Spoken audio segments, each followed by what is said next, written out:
we're going to get started then. So you guys can get started in child's pose.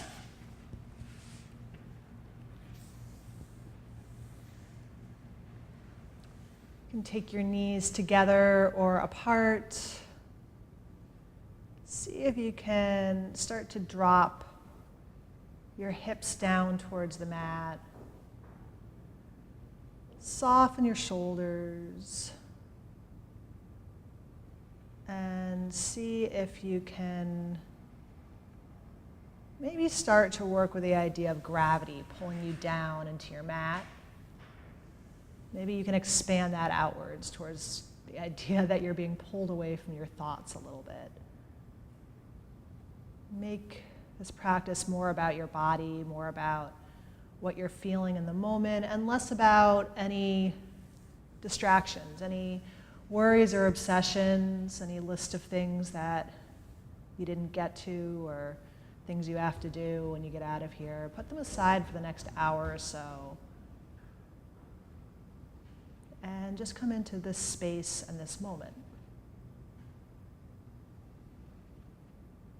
A great way to really work in the present is to work the breath. So see if you can start to gently lengthen and deepen each inhale and each exhale.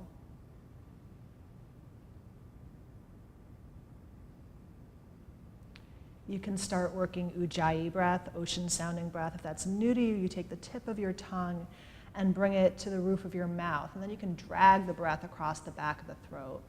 You're going to notice that you create an ocean sound, which is great. That's a nice thing to focus on as you start to flow. It also gives the breath a little more sensation, a little more texture. So hopefully all those things make it easier to stay with something that's always happening in the now.